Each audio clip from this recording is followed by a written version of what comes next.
بس قرآن کا جو سلسلہ چل رہا ہے اس میں جو ہے ہم نے 18 رکوع مکمل کیے، پہلا پارہ جو ہم نے اختتام کیا، تو اب جو ہے 19ویں رکوع سے شروع کرنا ہے۔ ابھی تک کا جو تذکرہ چل رہا تھا پہلے بنو اسرائیل کے ساتھ تذکرہ چلا، تو یہاں پہ میں ایک یاد دہانی دینا چاہتا ہوں آپ سب کو کہ اگر آپ کو 5واں رکوع پھر سے ذہن میں ہوگا، 5ویں رکوع میں اللہ تبارک و تعالیٰ نے بنو اسرائیل کو ایک عمومی دعوت دی تھی، آپ جو ہے اسلام قبول کرو اور جو رسول اللہ صلی اللہ علیہ وسلم کی دعوت ہے اس کو قبول کرو۔ ان میں جو ہے ایک وہاں پہ ان کو کہا گیا کہ وَلَا تَكُونُوا أَوَّلَ كَافِرٍ بِهِ، تم ہی پہلے کافر مت بن جاؤ۔ اور دوسری بات ان کو کہا گیا وَاسْتَعِينُوا بِالصَّبْرِ وَالصَّلَاةِ وَإِنَّهَا لَكَبِيرَةٌ إِلَّا عَلَى الْخَاشِعِينَ۔ یہ کن کو کہا گیا؟ بنو اسرائیل کو رکوع نمبر 5 میں کہا گیا، ٹھیک ہے۔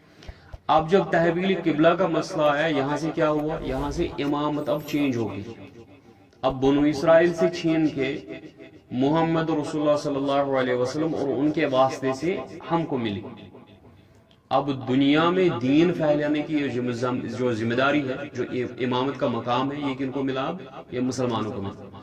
اب مسلمانوں کو جو ہے سیم انہی گائیڈ لائنز پہ اب اللہ تعالیٰ جو ہے رہبری کر رہا ہے کہ جو تم نے اس سے پہلے واقعات سنے، جو تم نے 18 رکوع ابھی تک کے پڑھے، یہ داستانی کہانیاں نہیں تھی، بلکہ آپ نے جو ہے اس سے اخذ کرنی ہے نصیحت، کہیں تم بھی ان کی طرح بھٹک نہ جانا، کیونکہ جو نصیحت میں نے ان کو کی وہی نصیحتیں اب میں تم کو کر رہا ہوں، ٹھیک ہے۔ سیم نصیحتیں لگ بھگ اسی کے حساب سے آ رہی ہیں نصیحتیں۔ ان کو یہ بھی کہا گیا کہ حق کو مت چھپا، بیان کرو لوگوں کو، آپ دیکھیں گے آگے بھی ہمیں بھی یہ کہا جا رہا ہے، ٹھیک ہے۔ سیم جو ان کو کہی گئی باتیں اب ہمیں، کیونکہ اب ہوگی نا شفٹ ہوگی امامت، اب ہم کو ملا یہ منصب، تو اب ہمیں نصیحت ہو رہی ہے کہ آپ نے اس منصب کے ساتھ کیا کرنا ہے۔ تو پہلی بات جو رب بتا رہا ہے وہ کیا ہے؟ یا ایھا الذین آمنوا، اے ایمان والو۔ اس کے متعلق حضرت عبداللہ ابن عباس رضی اللہ عنہ کی روایت ہے، بیان کرتے ہیں کہ جب بھی تم قرآن میں دیکھو یا ایھا الذین آمنوا، جب بھی تم قرآن میں دیکھو، یہ عبداللہ ابن عباس رضی اللہ عنہ بیان کرتے ہیں کہ جب بھی تم دیکھو قرآن میں یا ایھا الذین آمنوا تو اپنے کان کھول لیا کرو، کیونکہ یا ایھا الذین آمنوا کے بعد ضروری تمہیں کسی چیز کے کرنے کا حکم ہوگا یا کسی چیز سے رکنے کا حکم ہوگا، یا کسی شے کے کرنے کا حکم ہوگا یا کسی شے کے رکنے کا حکم ہوگا۔ اس لیے جب بھی سنو قرآن میں یا ایھا الذین آمنوا تو پورے دھیان کے ساتھ سنو، اس کے بعد حکم آ رہا ہے، ٹھیک ہے۔ تو یا ایھا الذین آمنوا، اے ایمان والو جنہوں نے اب ایمان لایا ہے، استعینوا بالصبر والصلاة، اللہ کی مدد ڈھونڈو، کیسے؟ صبر کے ساتھ اور نماز کے ذریعے سے، ان دو کو ذریعہ بنا۔ اب صبر جو ہے، صبر کے 3 اقسام ہیں، کیا ہے؟ 3 اقسام ہے صبر کی۔ ایک صبر ہوتا ہے عبادت پہ صبر، اللہ کی عبادت پہ صبر کرنا۔ ٹھنڈ ہو رہی ہے، ٹھنڈا ٹھنڈا پانی ہے، آپ نے وضو کرنا ہے، اس ٹھنڈے وضو جو ٹھنڈے پانی سے آپ وضو کریں گے، اس سے جو ہے تھوڑی سی آپ کو سردی لگے گی، ٹھیک ہے۔ یہ تکلیف آپ نے برداشت کی، اس پہ آپ نے صبر کیا، ٹھیک ہے۔ آپ تراویح میں آدھی رات بدا دیتے، ٹانگوں کو درد ہو رہا ہے، ٹھیک ہے، یہاں سے بستر پکار رہا ہے، لیکن آپ صبر کیے ہوئے، کیوں؟ اللہ کی عبادت کے لیے۔ سمجھ آ رہی بات؟ ایک ہو گیا اللہ کی عبادت پہ صبر کرنا، جو مشقتیں آپ کو عبادت پہ اٹھانی پڑتی ہے ان پہ صبر کرنا۔ دوسرا ہوتا ہے صبر علی المعاصی، گناہوں پہ صبر کرنا۔ گناہوں پہ صبر کیا کرنا؟ مطلب کہ جو گناہ ہے وہ بہت لذیذ ہوتے ہیں، مزیدار ہوتے ہیں، ٹھیک ہے، وہ آپ کو للچاتے ہیں اپنی طرف، آپ نے کیا کرنا ہے؟ اپنے نفس کو روکنا ہے، ٹھیک ہے۔ آپ روزے سے ہیں، بہت خوشبودار پکوان پک رہا ہے، آپ کو سمیل بھی آ رہی ہے ناک سے، تو آپ کے منہ میں پانی بھی آ رہا ہے، لیکن آپ کیا کرتے ہیں؟ آپ اپنے نفس کو روک رہے ہیں، صبر کر رہے ہیں، نہیں افطاری ہوگی پھر میں آپ کو کھاؤں گا، ٹھیک ہے۔ اسی طریقے سے گناہ آپ کو پکارتے ہیں، یہ لذت والے ہوتے ہیں، مزیدار ہوتے ہیں، زیادہ پرکشش ہوتے ہیں، آپ کو کشش کرتے ہیں اپنی طرف، آپ نے کیا کرنا ہے؟ صبر کرنا، ٹھیک ہے۔ یہ ہوگی 2، ٹھیک ہے، ایک عبادت پہ صبر، دوسرا گناہ پہ صبر، اور تیسرے قسم کا صبر ہوتا ہے مصیبت پہ صبر کرنا، جو اللہ تعالیٰ کی طرف سے آپ کو آزمائش آئے گی اس پہ صبر کرنا، جو بہت ہی مشقت والا ہوتا ہے۔ اب مومن جو ہے، مسلمان جو ہے، وہ مصائب اور مشکلات میں صبر کیوں کرتا ہے؟ کیونکہ اس کا اعتماد اللہ پہ ہوتا ہے، اس کو پتہ ہے اللہ تعالیٰ جو بھی میرے لیے بھیج رہا ہے یہ ظاہراً تو مصیبت ہے لیکن حقیقت میں یہ مصیبت نہیں ہے بلکہ اس میں رحمت ہے میرے لیے. ٹھیک ہے. اور نماز صلاۃ کیا ہے؟ صلاح کا لفظ اصل میں ہے کنیکشن. صلاح بولتے ہیں صلہ بولتے ہیں کسی چیز کو کنیکٹ کرنا، ایک کو دوسرے کے ساتھ جوڑنا. اب صلاۃ کس کو کنیکٹ کرتی ہے؟ بندے کو اپنے رب کے ساتھ کنیکٹ کرتی ہے. صلاۃ کیا کرتی ہے؟ بندے کو اپنے رب کے ساتھ کنیکٹ کرتی ہے. تو جب بندے کو کوئی مشکل آئی، کوئی مدد کی ضرورت پڑی، اس نے کیا کیا؟ اس نے صلاۃ ادا کی. صلاۃ سے کیا ہوا؟ یہ کنیکٹ ہوا کس کے ساتھ؟ اپنے رب کے ساتھ. تو اس نے مدد ڈھونڈی کس سے؟ اپنے رب سے. یہ ہو گیا صلاۃ.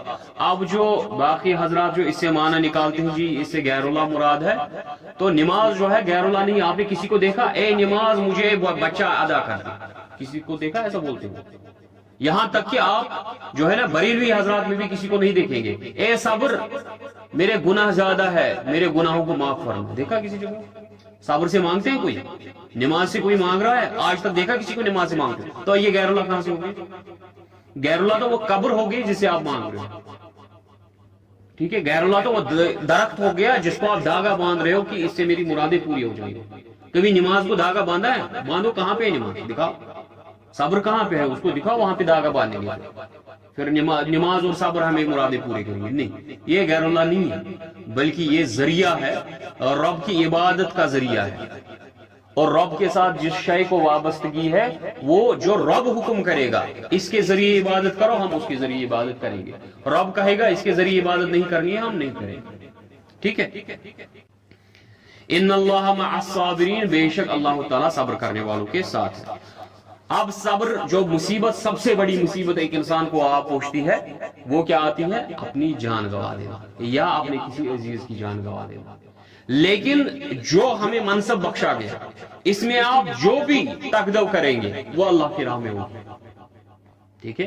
کیونکہ ہمیں کیا امامت ملی ہے، ہم نے اس دین کو آگے پہنچانا ہے. آپ ہر کوئی عمل، ہر کوئی قدم کس لیے اٹھا رہے ہیں؟ اللہ کے اس دین کو دوسروں تک پہنچانے کے لیے. ٹھیک ہے. تو آپ جب اسی تقدو میں لگے ہیں، آپ اسی دوڑ دھوپ پہ لگے ہیں کہ مجھے اللہ کے دین کی سربلندی لانی ہے اس دنیا میں، اس تقدو میں جو ہے آپ کو جوخم اٹھانے پڑیں گے، آپ کو مصائب کا مشکلات کا سامنا کرنا پڑے گا. آپ کی جان بھی جا سکتی ہے کیونکہ یہ پھولوں والا راستہ نہیں ہے، یہ بہت سخت راستہ ہے، اس میں جان بھی جا سکتی ہے. آپ کے عزیز اقاربہ کی جان جا سکتی ہے، آپ کے بیٹوں کی جان جا سکتی ہے، آپ کی خود کی جان جا سکتی ہے، والدین کی جان جا سکتی ہے، کیونکہ یہ راستہ بہت کٹھن ہے. اللہ تعالیٰ بیان کرتا ہے وَلَا تَقُولُوا لِمَنْ يُقْتَلُ فِي سَبِيلِ اللَّهِ أَمْوَاتٌ، جو اللہ کی راہ میں گزر جائے ان کو مردہ مت کہو. ٹھیک ہے. بل احیاء، بلکہ وہ تو زندہ ہے. کیسے زندہ ہے؟ ہمارے ساتھ ہے؟ نہیں. اس کی تشریح کون کرے گا؟ قرآن کس پہ نازل ہوا؟ رسول اللہ صلی اللہ علیہ وسلم. تو اس کے سوال کا جواب ہم کس سے ڈھونڈیں گے؟ اپنے ملا سے نہیں ڈھونڈیں گے کیونکہ ہمیں ملا بٹکا دے گا جی وہ بھی زندہ ہے، یہ بھی زندہ ہے، پیڑ بھی زندہ ہے، درخت بھی زندہ ہے، قبر بھی زندہ ہے، ہر کوئی شے زندہ ہے، مانگ لو جس سے مانگنا ہے، ہر کوئی چیز آپ سے سن رہی ہے. نہیں، ہم ملاؤں سے نہیں پوچھیں گے، ہم اپنے امام محمد رسول اللہ صلی اللہ علیہ وسلم سے پوچھیں گے. انہوں نے حدیث بیان کی کہ جو شہید ہے ان کی روح ہے سبز پرندوں کے اندر جنت میں گھوم رہی ہے، اللہ کا رزق کھا رہی ہے، اور اس کے بعد شام کو جو ہے عرش کے ساتھ لٹکتی ہے، جیسے قندیلیں ہو، جیسے لیمپس ہو، ویسے لٹکتی ہے. یہ بیان کیا ان کا زندہ ہونا. ہر کسی شخص کو انتظار کرنا ہے مرنے کے بعد قیامت کب برپا ہوگی، اس کے بعد جنت اور جہنم کا فیصلہ ہوگا. لیکن شہید ایک ایسی ذات ہے جن کو کب جنت میں کب جاتے ہیں جنت میں؟ جیسے ہی وہ اس دنیا سے رخصت ہو جاتے ہیں، وہ زندہ ہے، وہاں پرندوں کے جسموں کے اندر گھوم رہے ہیں. ٹھیک ہے. یہ ہے اس چیز کا زندہ ہونا. یہ دنیا میں آپ کے اور میرے جیسے زندہ نہیں ہے بلکہ وہاں پہ زندہ ہے. وَلَكِنْ لَا تَشْعُرُونَ، وہ تو زندہ ویسے ہے جس کا تمہیں شعور نہیں، تمہاری عقل نہیں، تمہارا تصور بھی نہیں پہنچ سکتا کہ وہ کیسے زندہ ہے. وَلَنَبْلُوَنَّكُمْ بِشَيْءٍ مِّنَ الْخَوْفِ وَالْجُوعِ وَنَقْصٍ مِّنَ الْأَمْوَالِ وَالْأَنفُسِ وَالثَّمَرَاتِ. اب جو اللہ تعالیٰ جو ہے اس راستے میں تم کو آزمائے گا. کیسے آزمائے گا؟ خوف سے آزمائے گا، بھوک سے آزمائے گا، مال کے نقصان سے آزمائے گا، اور تمہاری جانوں کے نقصان سے آزمائے گا، اور پھلوں اور میووں کے نقصانوں سے آزمائے گا. وَبَشِّرِ الصَّابِرِينَ، پس بشارت خوشخبری ہے صبر کرنے والوں کے لیے. وہ کون ہے؟ الَّذِينَ إِذَا أَصَابَتْهُمْ مُصِيبَةٌ، جب بھی ان پہ کوئی آزمائش آتی ہے، غم آتا ہے، پریشانی آتی ہے، قَالُوا إِنَّا لِلَّهِ، وہ کہتے ہیں ہم تو اللہ کے ہیں. وہ تو کہتے ہیں کہ ہم تو اللہ کی ہی ہے. وَإِنَّا إِلَيْهِ رَاجِعُونَ، ہمیں تو اسی کی طرف لوٹنا ہے. اب کون سی فرق پڑتی ہے؟ تھوڑا سا زخمی یہاں ہوئے، تھوڑی سی پریشانی یہاں ہوئی، آخرکار تو ہمیں اسی کے پاس لوٹنا ہے. اولئک علیہم صلوات من ربہم ورحمہ، انہی پہ اللہ کے احسانات، اس کے فضائل، اس کی نعمتیں ہیں. من ربہم ورحمہ، اور اللہ کی رحمتیں ان پہ نازل ہوتی ہیں. واولئک هم المہتدون، اور یہی ہے ہدایت پانے والے، یہ ہیں وہ ہدایت یافتہ لوگ. ان صفا والمروہ من شعائر اللہ، صفا اور مروہ جو ہے یہ اللہ کی نشانیوں میں سے ایک نشانی ہے. اب صفا اور مروہ کا تذکرہ کیوں آیا؟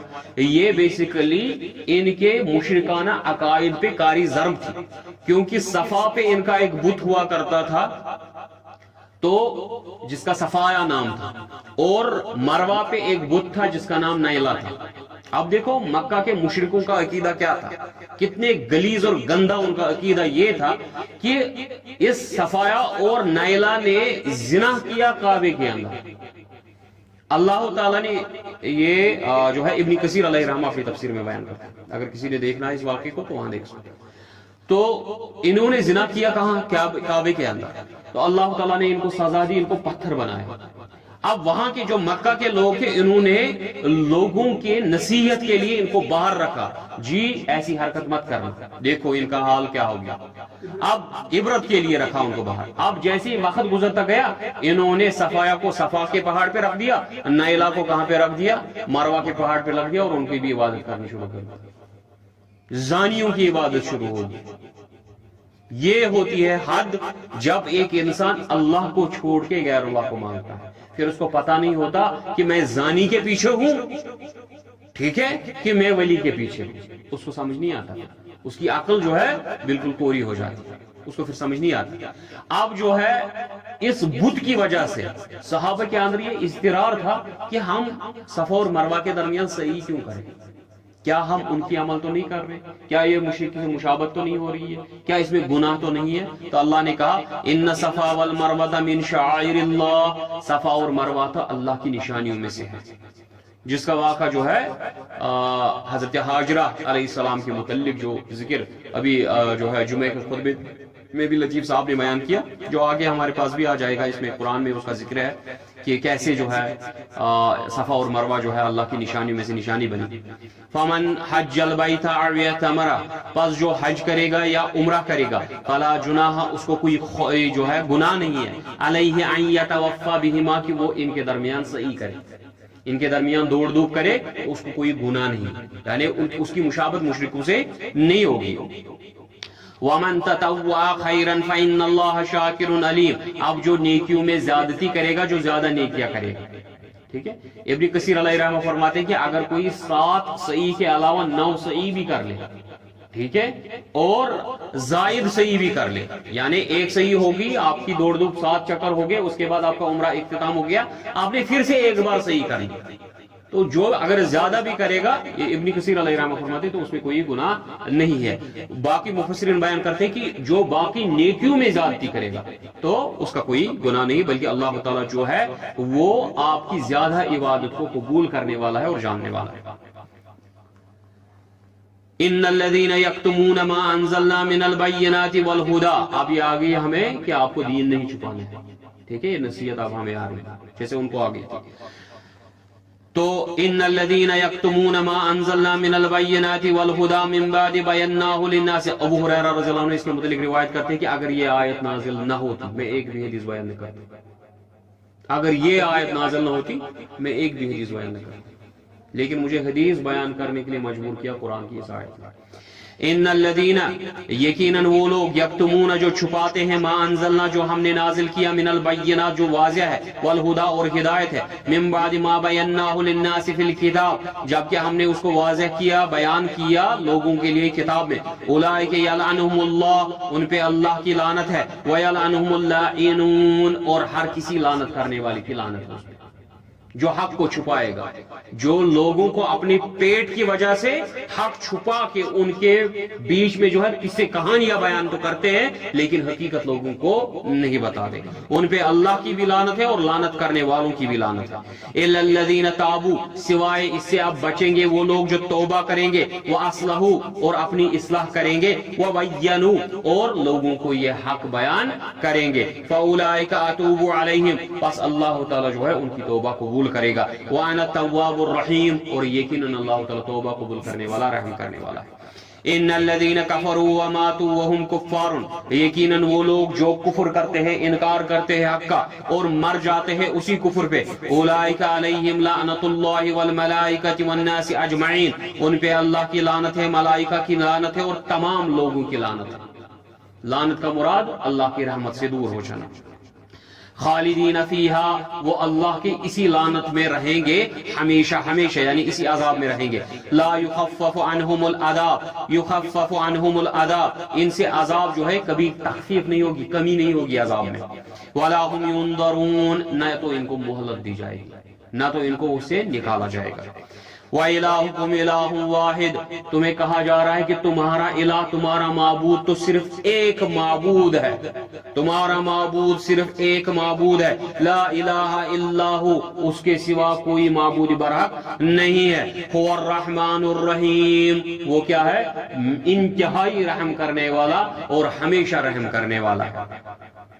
اب اگر تمہارے ذہنوں میں یہ بھی بات سمجھ نہیں آتی پھر اس کی نشانیاں دیکھو اس اللہ کی نشانیاں دیکھو پھر بولو اس کی ان قدرتوں میں اس کی ان نشانیوں میں کیا اس کا کوئی شریک ہے اس کی نشانیاں دیکھو رب بیان کرتا ہے ان فی خلق السماوات والارض واختلاف اللیل والنہار والفلک التي تجری فی البحر آپ دیکھو یقیناً اللہ تعالیٰ نے جو زمین پیدا کیا آسمان پیدا کیا اور دن اور رات کے فیر بدل میں والفلک التي تجری فی البحر اور کشتیوں کے چلنے میں جو سمندروں میں چلتی ہے بما ينفع الناس جس سے فائدہ اٹھاتے ہیں جس میں فائدہ ہے لوگوں کے لیے وما انزل اللہ من السماء من ماء اور جو آسمان سے پانی برساتا ہے پروردگار فاحیا به الارض جس سے زندہ کرتا ہے زمین کو بعد موتها جب یہ زمین مر چکی ہوتی ہے وبث فیہا من کل دابہ اور اس میں پھیلائے اس نے ہر کسی قسم کے جانور وتصریف الریاح والسحاب اور ہواؤں کو پھیر بدل کرتا ہے اور جو بادل ہے ان کو ایک جگہ سے دوسری جگہ لے جاتا ہے المسخر بین السماء والارض ان کو اس نے مسخر کر دیا آسمان اور زمین کے درمیان بادلوں کو اللہ آیات لقوم یعقلون اب یہ نشانیاں ہیں عقل والوں کے لیے تاکہ وہ کہاں پہنچیں گے الہکم الہ واحد کہ تمہارا الہ صرف ایک اللہ ہے کیونکہ اگر زمین کی تخلیق میں رب کے ساتھ کوئی شریک ہوتا تو وہ دعویٰ کر دیتا کہ میں نے بھی تھوڑی زمین بنائی اگر آسمان کی تخلیق میں رب کے ساتھ کوئی ہوتا تو وہ بولتا جی میں نے بھی آدھا آسمان بنایا لیکن اللہ نے جو ہے زمین و آسمان اکیلے تنہا بنایا ہے تو اسی لیے عبادت کے لائق بھی وہی ہے ذات ہے جس نے ان تمام کائنات کو بغیر کسی مدد کے بنایا ہے ٹھیک ہے وہ اس کائنات کی تخلیق میں جب یکتا ہے تو عبادت میں بھی یکتا وہی ایک اللہ ہونا چاہیے وَمِنَ النَّاسِ مَن يَتَّخِذُ مِن دُونِ اللَّهِ اب وہ لوگ جو اللہ کے ساتھ یا اللہ کے سوائے دوسروں کو شریک ٹھہراتے ہیں يُحِبُّونَهُمْ كَحُبِّ اللَّهِ وہ ان سے محبت کرتے ہیں ویسے جیسے اللہ سے محبت کرنی چاہیے جنہوں نے کیا اللہ کو چھوڑ دیا الہ واحدہ کو چھوڑ دیا پھر وہ کیا کرتے ہیں وہ مخلوق کے پیچھے لگتے ہیں اور ان مخلوق کے ساتھ ویسی محبت کرتے ہیں ویسی شفقت کرتے ہیں ویسی ان کی عزت کرتے ہیں جیسے اللہ کی کرنی چاہیے والذین آمنوا اشد حبا للہ لیکن جو ایمان والے ہیں جو مومن ہے ایمان والے ان کی تو شدید محبت ہوتی ہے صرف ایک اللہ کے ساتھ وَلَوْ يَرَى الَّذِينَ ظَلَمُوا إِذْ يَرَوْنَ الْعَذَابَ جب یہ ظالم دیکھ لیں گے اپنی آنکھوں سے عذاب أَنَّ الْقُوَّةَ لِلَّهِ جَمِيعًا کہ حقیقت میں ساری قوت اور اختیار کا مالک تو صرف ایک اللہ ہے. اس وقت ان کو یقین آئے گا جب یہ اللہ کا عذاب دیکھیں گے، لیکن اس وقت کا یقین آنا، اس وقت کا یہ دیکھ لینا کوئی فائدہ. وَأَنَّ اللَّهَ شَدِيدُ الْعَذَابِ یقیناً اللہ تعالیٰ بہت سخت عذاب کرنے والا ہے. اِذْ تَبَرَّأَ الَّذِينَ اتُّبِعُوا مِنَ الَّذِينَ تَبَعُوا وَرَأَوُا الْعَذَابَ وَتَقَطَّعَتْ بِهِمُ الْأَسْبَابُ یہ ہو گیا اب ان کا حشر. جو اللہ کے سوا باقیوں کے ساتھ خود کو جوڑتے ہیں وہ سمجھ لے اس آیت میں ان کے لیے نصیحت پروردگار کر رہا ہے کہ اس وقت جب مبرہ ہو جائیں گے، خود کو چھٹکاریں گے، خود کو دور کر دیں گے، الذین تبعوا جن کی اطاعت کی جاتی ہے، جن کے پیچھے پیچھے یہ چلتے ہیں نا روز محشر میں، وہ کہیں گے جی ہمیں جو ہے ان کے ساتھ کوئی معاملہ نہیں. یہاں تک کہ قرآن مقدس سورۃ المعارج کی آیت ہے، سورۃ المعارج کی آیت ہے، اور رب بیان کرتا ہے یہ شخص کل کو جس کے لیے یہ ساری دوڑ دھوپ کر رہے ہیں نا، رب بیان کرتا ہے کل کو یہ روز محشر میں رب سے کہے گا اے میرے پروردگار میری بیوی کو، میرے بچے کو، میرے ماں کو، میرے والد صاحب کو، ان کو فدیہ لے لے لیکن میری جان چھڑا دے. ان کو فدیہ دے گا. ایک تو ہوگی وہ والی آیت کہ جب جو ہے باپ بیٹے سے، بیٹا باپ سے دور ہو جائے گا، بیوی سے دور ہو جائے گا، بچے سے دور ہو جائے گا، یہ تو ایک الگ آیت ہوگی. سورۃ المعارج میں کیا ہے، یہ ان کو بولے گا میں ان کو فدیہ دوں گا، اپنی بیوی کو دوں گا اللہ کو، جی اللہ میرے بدلے اس کو عذاب دے دے لیکن مجھے چھڑا لے. بیٹے کو دے گا، باپ کو دے گا، ماں کو دے گا، لیکن کوئی قبول نہیں ہوگا، کیونکہ جس نے جو اعمال کی ہے وہ اس نے خود سزا اس کی بھگتتی. تو جن کی یہ پوجا کرتے ہیں، جن کے ساتھ خود کو وابستہ کرتے ہیں، وہ جو ہے ان سے بری و ذمہ ہو جائیں گے، مبرہ کر لیں گے خود کو، جی ہمیں ان کے ساتھ کوئی واسطہ ہے ہی نہیں. جب وہ عذاب دیکھ لیں گے تو کیا کہیں گے، وَتَقَطَّعَتْ بِهِمُ الْأَسْبَابُ ان کے درمیان جو بھی تعلقات ہیں وہ سارے کٹ جائیں گے، قطع ہو جائیں گے، کٹ ہو جائیں گے. وَقَالَ الَّذِينَ تَبَعُوا لَوْ أَنَّ لَنَا كَرَّةً فَنَتَبَرَّأَ مِنْهُمْ كَمَا تَبَرَّؤُوا مِنَّا اب یہ لوگ کیا کہیں گے، کاش ہمیں ایک موقع واپس ملتا، ہم بھی ان کے ساتھ اپنا تعلق توڑ دیتے جیسے انہوں نے آج ہمارے ساتھ یہ تعلق توڑ دیا. آگے سورۃ العال عمران میں ہمیں ایک آیت آئے گی، رب پوچھے گا عیسیٰ علیہ السلام سے. کسے پوچھے گا؟ عیسیٰ ابن مریم سے. کیا پوچھے گا؟ بتاؤ جی کیا تو نے بولا ان کو میری عبادت کرنے کی؟ کل کو شیخ عبد القادر جیلانی علیہ رحمہ سے بھی رب پوچھے گا نا. یہ تو عیسیٰ علیہ السلام سے پوچھ رہے تو شیخ عبد القادر جیلانی علیہ رحمہ سے بھی پوچھیں گے، بتاؤ جی آپ نے بولا ان کو میری عبادت، مجھ سے مرادیں مانگنے کے لیے. یہ تو خواجہ صاحب سے بھی پوچھیں گے نا، اجمیر والے سے، اس سے بھی رب پوچھے گا بتاؤ جی آپ نے ان کو بولا میری عبادت کرنے کے لیے. کیونکہ جسے عیسیٰ علیہ السلام کی مثال سمجھ آ گئی نا، اور رب جو ہے ایک ایک کا نام لے کے اب بیان نہیں کرے گا، اس نے ایک کا ذکر کیا، اور کس کا کیا؟ پیغمبر کا ذکر کیا. اب ولی بڑا ہوتا ہے کہ پیغمبر؟ نبی بڑا ہوتا ہے نا. تو جب بڑے کی ذکر آ گئی تو چھوٹے تو سارے آ گئے نا ذکر میں. تو بڑے سے پوچھے گا کہ بتاؤ جی آپ نے بولا ان کو میری عبادت کرنے کے لیے، تو عیسیٰ علیہ السلام کیا کہے گا؟ اے میرے رب تجھے زیادہ واقفیت ہے، جب تک میں ان کے اندر زندہ تھا میں نے تو ان کو کہا تھا کہ صرف تیری عبادت کریں. جب میں تیرے پاس چلا گیا، جب میں تیرے پاس چلا گیا مجھے نہیں پتا انہوں نے کیا کیا، مجھے نہیں پتا انہوں نے کیا کیا، اس لیے میں تو بری ہوں. اسی لیے جو ہے شیخ عبد القادر جیلانی علیہ رحمہ بھی ہماری آنکھوں کی ٹھنڈک ہے، اور وہ ان کے شرک سے بری ہے. یہ ہمارا عقیدہ، یہ ہے ہماری محبت ان کے ساتھ. تو کیا ہوگا؟ ان کے جو ہے تعلقات کٹ جائیں گے. اب یہ بولیں گے جی کاش ہمیں موقع مل جاتا، ہم بھی دنیا میں چلے جاتے اور دنیا میں بھی ہم ان کے ساتھ تعلقات کاٹ دیتے. كذلك يريهم الله اعمالهم حسرات عليهم اللہ تعالیٰ اب ان کو دکھائے گا وہ اعمال جو یہ کرتے ہیں جن پہ ان کو اب حسرت ہوگی ہم نے کیا کیا. افسوس ہوگا، ندامت ہوگی. وما هم بخارجین من النار، لیکن یہ جہنم سے اب نکلنے والے نہیں ہیں. یا ایھا الناس کلوا مما فی الارض حلالا طیبا، اے تمام لوگوں کھاؤ جو زمین میں اللہ کی پاکیزہ حلال چیزیں ہیں، پاکیزہ حلال چیزیں.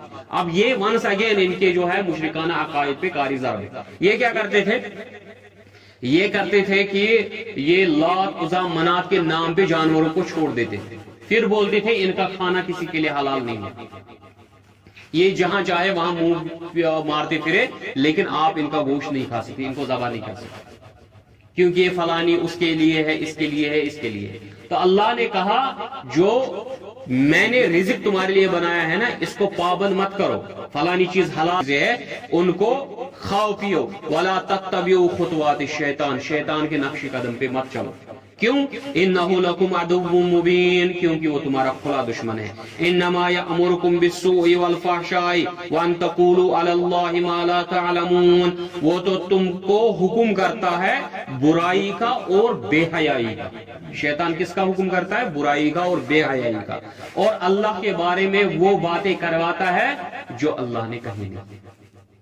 اللہ کے بارے میں ایسے ایسے عقائد گڑتا ہے جو اللہ نے بیان نہیں کی. وَإِذَا قِيلَ لَهُمْ، جب ان سے کہا جاتا ہے اتبعوا ما انزل اللہ، ان سے کہا جاتا ہے آپ اس کی اتباع کرو جو اللہ نے نازل کیا محمد رسول اللہ صلی اللہ علیہ وسلم پہ. قالوا بل نتبع ما الفینا علیہ آباءنا، یہ جواب دیتے ہیں جی ہم تو اسی طریقے پہ چلیں گے جس پہ ہمارے والد صاحب ہے، جس پہ ہمارے دادا جی چلتے ہیں. اب ہم ان کا راستہ چھوڑ دیں؟ آپ چاہتے ہیں میں اپنے خاندان کا طریقہ چھوڑ دوں؟ ہمارے خاندان میں یہ طریقہ چل رہا ہے، میں اپنے خاندان کا طریقہ چھوڑ دوں؟ یہ کیا کہتے ہیں؟ یہ مشرکین مکہ بولتے ہیں ہم کیا اپنے والدین آبا و اجداد کا طریقہ چھوڑ دیں گے؟ ایسی ہی جاہل طبقہ جو ہے مسلمانوں میں بھی ایسی باتیں کرتے ہیں. اولو کان آباؤہم لا یعقلون شیئا ولا یہتدون، کیا اگر ان کے آب و اجداد عقل سے کورے ہوتے، ان کو عقل نہیں ہوتی کسی شے کی، ان کو پتہ نہیں ہوتا کسی شے کا، اور وہ ہدایت پہ بھی نہیں ہوتے، تو پھر بھی یہ انہی کی اتباع کریں گے؟ آپ کے آب و اجداد اگر ان کو عقل نہیں تھی، اگر ان کو شعور نہیں تھا، ان کے پاس علم نہیں تھا، وہ تو جاہل تھے اور کسی چیز پہ عمل کر رہے تھے، اب تو تمہارے پاس علم آ رہا ہے، تم کیوں اس چیز کے پیچھے جا رہے ہو؟ وَمَثَلُ الَّذِينَ كَفَرُوا كَمَثَلِ الَّذِي يَنْعِقُ بِمَا لَا يَسْمُعُ إِلَّا دُعَاءً وَنِدَاءً. واہ، فدا جائے اللہ کے کلام پہ، کیسے بیان کرتا ہے ان کی خصلت کو. بیان کرتا ہے رب ذوالجلال کی ان کی مثال تو ہے اس چرواہے کی جو چرواہا اپنے جانوروں کو آواز لگاتا ہے. وہ چوپائے جو ہے اپنے چرواہے کی آواز پہ دائیں اور بائیں تو مڑتے ہیں، لیکن کبھی عقل کا استعمال نہیں کرتا کہ چرواہا ہمیں کہاں لے جا رہا ہے. سمجھ آ رہی بات؟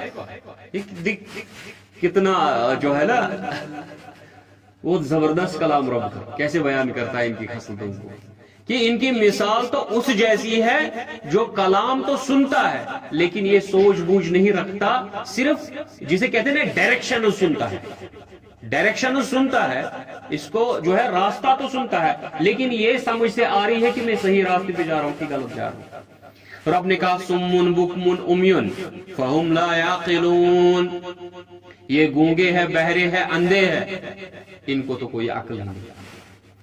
یا ایھا الذین آمنو، اب مومنوں کو، ایمان والوں کو کہا جا رہا ہے. یا ایھا الذین آمنو کے متعلق کیا کہا؟ عبداللہ ابن عباس رضی اللہ عنہ نے، عبداللہ ابن عباس رضی اللہ عنہ کون ہے؟ مفسر قرآن، جن کے متعلق رسول اللہ صلی اللہ علیہ وسلم نے دعا کی اے اللہ انہیں قرآن کا علم عطا فرما اور تعویل کا علم سکھا، یعنی قرآن کی تفسیر سکھا. یا ایھا الذین آمنوا کلوا من طیبات ما رزقناکم واشکروا للہ ان کنتم ایاہ تعبدون، اے ایمان والو کھاؤ اللہ کی پاکیزہ رزق میں سے جو اس نے تمہیں پاکیزہ رزق عطا کیا ہے، اس میں سے کھاؤ اور اللہ کا شکر کرو. ان کنتم ایاہ تعبدون، اگر تم صرف اسی کی عبادت کرتے ہو، ورنہ اگر کسی اور کو بھی مانتے ہو پھر جو اس نے حلال کیا اس کو حلال جانو، جو اس نے حرام کیا ہے اس کو حرام جانو. لیکن اگر تم صرف ایک اللہ کی عبادت کرتے ہو پھر کھاؤ اس کی پاکیزہ رزق جو اس نے تم پر حلال کی ہے. انما حرم علیکم، کیونکہ میں نے جو حرام کی ہے وہ کیا شے ہے؟ انما حرم علیکم المیتۃ والدم ولحم الخنزیر وما اہل بہ لغیر اللہ، یقیناً میں نے تم پہ خود مردہ حرام کیا، جو خود مر جائے. کوئی بھی جانور جو ہے اگر وہ خود مر جائے، ٹھیک ہے، آپ کے ذبح کرنے کے بغیر خود، پھر چاہے وہ بھیڑ ہی کیوں نہ ہو، پھر چاہے مرغا ہی کیوں نہ ہو جو حلال ہے، لیکن اگر وہ خود مر جائے، ٹھیک ہے، اس کو بولتے ہیں میت. میتۃ اور دم اور خون تم پہ حرام کیا گیا. واللحم الخنزیر اور پگ، چاہے وہ زندہ ہو چاہے وہ مردہ ہو، خنزیر تم پہ حرام. اس کے متعلق جو ہے آج تک ہر کوئی دلیل ڈھونڈتا ہے جی خنزیر کیوں حرام ہے. پرسوں میں نے آسٹریلیا کا ایک بہت بڑا عالم ہے محمد حبلوس، HUBLOS، حبلوس، اس کا ایک پیغام سنا، بہت عمدہ بات اس نے کہی. اس نے کہا جب بھی کسی سے پوچھا جاتا ہے جی خنزیر کیوں حرام ہے، وہ دلیلیں دینا شروع کر دیتا. کہا مجھ سے بھی ایک نے پوچھا، کہا جی خنزیر کیوں حرام ہے؟ میں نے کہا کیونکہ میرے رب نے حرام کیا. اس نے کہا اور کوئی وجہ؟ کہا نہیں اور کوئی وجہ نہیں، میرے رب نے جس نے مجھے تخلیق کیا اس نے کہا خنزیر حرام، اس لیے خنزیر حرام ہے. اس نے کہا یہ عقیدت ہونی چاہیے رب کے ساتھ. تاویلیں مت ڈھونڈو، وجوہات مت ڈھونڈو. اگر تم ایاہ تعبدون صرف اس کی عبادت کرتے ہو، اس نے کہا خنزیر حرام ہے تو حرام ہے. اب وجوہات مت ڈھونڈو جی کیوں ہے، جو اس کے اندر جراثیم ہوتے ہیں. اب اس نے بہت عمدہ بات کہی، اس نے کہا آپ بولتے ہو جی اس کے اندر جراثیم ہوتے ہیں، اگر ہم اس کا ذبح بھی کریں پھر بھی اس کے اندر وہ مردار ہوتا ہے، کیڑے ہوتے ہیں. اس نے کہا اگر کل کو ایک آرٹیفیشل پیگ بنایا جائے جسے ان تمام غلاظتوں یہ جراثیم سے پاک کر دیا جائے، پھر آپ کے سامنے رکھا جائے جی جو آپ وجوہات بتا رہے تھے وہ وجوہات ہم نے نکال دی، اب کھاؤ، کھاؤ گے؟ اس وقت کیا کہو گے؟ جی نہیں حرام. اب کیوں حرام ہے؟ اس نے کہا اس سے تم خود کو پھنسا گئے. اس لیے تمہارا جواب صرف یہ ہونا چاہیے میرے رب نے کہا حرام ہے تو بس حرام ہے. ٹھیک ہے، اب اس کی حکمت کیا ہے رب کو پتا ہے، میرے لیے حرام ہے کیونکہ میں ایک رب کا ماننے والا ہوں. بس ہوگی بات ختم، نہ فردر ڈسکشن ہوگا، نہ فردر اس میں جو ہے سوالات پہ مسائل ہوں گے. وما اہل بہ لغیر اللہ، جو اللہ کے بغیر کسی کے نام پہ ذبح کیا جائے وہ بھی حرام ہے، پھر چاہے کیوں نہ وہ حلال جانور ہی صحیح. یہاں تک کہ ڈاکٹر صاحب فرماتے ہیں کہ اگر کوئی شخص آپ سے کہے کہ ہم نے جو ہے فلانی بزرگ کی قبر پہ لے جا کے اس کے طرف سے ایصال ثواب کے لیے قربانی دی، تب بھی وہ نہیں کھانا، کیونکہ اگر آپ نے ایصال ثواب کے لیے کرنا تھا اپنے گھر میں کرنا تھا، قبر پہ کیوں کیا؟ کیونکہ احناف کا عقیدہ ہے کہ ایصال ثواب ہوتا ہے. اگر ایصال ثواب ہی کرنا تھا گھر میں کیوں نہیں کیا، قبر پہ جا کے کیوں کیا؟ اس کا مطلب یہ عقیدے میں بگاڑ ہے، کچھ گڑبڑ ہے. تو اس لیے ان چیزوں سے، یہاں تک کہ جو ہندوؤں کے یہ ہوتے ہیں تہوار وغیرہ ہوتے ہیں، غیر مسلم کو تہوار ہوتے ہیں تو اس میں جو ہے یہ چیزیں وغیرہ چڑھا دیتے ہیں، تو ان سے بھی پرہیز کرنا چاہیے. ٹھیک ہے، کیونکہ وہ غیر اللہ کے نام پہ ہوتے ہیں. جو پرساد وغیرہ ہوتا ہے جیسے وہ غیر اللہ کے نام پہ، تو ویسے ہی جو نیاز نظر و نیاز چڑھائے جاتے ہیں، وہاں پہ جو مٹھائی دی جاتی ہے. یہاں میں نے دیکھا پونچھ میں ہر کوئی گاڑی رکی جا رہی ہے تو ادھر ایک جگہ پہ، تو وہاں پہ کچھ وہ پیسے دے دیتے تو وہاں سے وہ کچھ مٹھائی دیتے تھے، شیرنی دیتے تو ہر کوئی شخص کھانے لگتا ہے. اب میں نے عجیب معاملہ یہ دیکھا کہ میں جموں سے آ رہا ہوں گاڑی میں، زائلوں میں آ رہا ہوں میں جموں سے، ٹھیک ہے، تو ڈرائیور جو ہے وہ سکھ بھائی ہے، ٹھیک ہے. تو اب رکو نا، پہلے سکھ جو ہے اس نے اسی راستے پہ کسی ایک جگہ اس نے پہلے روکا گردوارے کے پاس، وہاں پہ اس نے بھیڑ چڑھا دی، کچھ پیسے ڈال دیے، تو انہوں نے یہی سیم شیرنی اس کو دی. اب اس نے بانٹ دی، وہاں مسلمان بھی بیٹھے ہوئے، ہر کسی نے لے لیا تو کھا لیا. آگے چل کے پہنچ کے اب مسلمانوں کے مزار پہ بھی اس نے گاڑی روک دی، وہاں پہ بھی ایگزیکٹلی اس کو وہی شیرنی ملی. میں نے کہا اب یہ تو مشابہت ہوگی، دیکھو اس کو گردوارے میں بھی یہی چیز ملی جہاں اس نے پتہ نہیں کیا چڑھایا تھا کہ مندر پہ رکا تھا، کسی جگہ رکا وہ راستے میں، لیکن تھا وہ غیر مسلم کا، یا تو گردوارہ تھا یا مندر تھا، کسی جگہ رکا اس کو وہی شیرنی ملی۔ یہاں آ کے مزار پہ روکا، مسلمانوں کا جو یہ ہے جن کی وابستی اس کے ساتھ ہے، تو وہاں پہ بھی اس کو وہی شیرنی ملی۔ مجھے بڑی حسرت ہوئی۔ دیکھو جی ایک اور عجیب واقعہ سناتا ہوں۔ میں بس میں سفر کر رہا ہوں، میرے بغل میں ایک ہندو لڑکی بیٹھی ہوئی، تو بس جہاں جہاں سے گزر رہی ہے، جہاں اس کو مندر دکھ رہا ہے وہ ایسے کر رہی ہے، وہ ایسے کر رہی ہے، ٹھیک ہے۔ اب اس کی عقیدت ہے مندروں کے ساتھ، اس کا اپنا مذہب ہے، اس کو چلنا ہے اپنے مذہب پہ جیسے اس کی مرضی ہے۔ ہم تو بات اپنے مسلمانوں کی کریں گے۔ اب میں نے دیکھا اب جو ہمارے اپنے مسلمان ہیں، جہاں کسی جگہ ان کو درگاہ ملی، میں نے ان کو دیکھا ایگزیکٹلی مجھے وہ ہندو لڑکی پھر یاد آتی، ویسے ہاتھ باندھ رہے بس میں ہی ایسے کر رہے، ٹھیک ہے۔ مجھے وہ یاد آ گئی تھی، یہ مشابہت ہو رہی نا، اب دیکھو جیسے وہ کر رہے ہیں ویسے یہ بھی کر رہی، سیم ہو رہا ہے، ایگزیکٹلی سیم ہو رہا ہے۔ تو غیر اللہ کے نام پہ جو بھی شے ہوگی وہ حرام ہے۔ فَمَنِ اضْطُرَّ غَيْرَ بَاغٍ وَلَا عَادٍ فَلَا إِثْمَ عَلَيْهِ، اب جو اضطراری حالت میں ہوگا، جسے موت و حیات کا مسئلہ ہو جائے گا اور اس کے پاس کوئی حلال شے نہیں مل رہی، اس کے پاس کوئی شے نہیں مل رہی، حلال شے اس کے پاس نہیں ہے، اب حرام ہی بچا ہے، یا تو اس کو موت آ جائے گی یا اس میں سے کچھ کھا لینا ہے تو اسے وہ زندہ رہے گا۔ تو رب نے کہا غیر باغ ولا عاد، نہ تو وہ باغی بنے نہ حد سے تجاوز کرے۔ اس سے کیا مراد ہے؟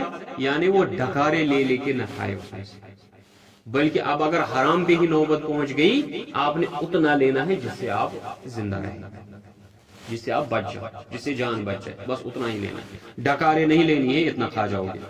فلا اثم علیہ، پس اس پہ کوئی گناہ نہیں ہے۔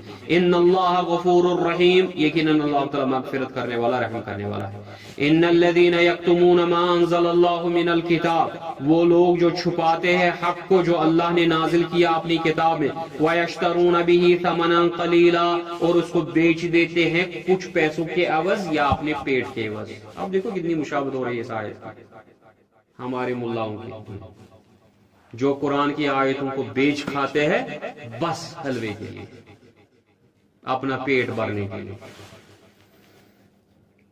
اولئک ما یأکلون فی بطونہم، وہ نہیں بھرتے اپنے پیٹوں میں، الی النار، مگر آگ، وہ نہیں بھرتے اپنے پیٹوں میں لیکن آگ کو۔ ولا یکلمہم اللہ، اب ان کے ساتھ عقیدت مت رکھنا کہ شاید یہ بہت بڑے چگے والے، بڑے بڑے دستار والے یہ لوگ ہیں، شاید یہ مجھے بچا لے گا، شاید اس کی عقیدت مجھے بچا لے گا، میری فلانی کے ساتھ وابستگی ہے۔ نہیں، اگر اس نے حق کو چھپایا، اگر اس نے قرآن پہ اپنے ہاتھ رکھ کے اس کے بعد لوگوں کو جھوٹ بولا، یاد رکھنا رب ذوالجلال بیان کرتا ہے ولا یکلمہم اللہ، اللہ تو اس کے ساتھ بات بھی نہیں کرے، تمہاری سفارش کرنی تو دور، رب کہتا ہے میں اس کے ساتھ بات نہیں کروں گا جو اللہ کے حکم کو، اللہ کے احکامات کو چھپائے گا۔ یوم القیامہ، قیامت کے دن، ولا یزکیہم، اور اللہ تعالیٰ ان کو پاک بھی نہیں کرے گا، یعنی ان کو گناہوں سے پاک بھی نہیں کرے گا۔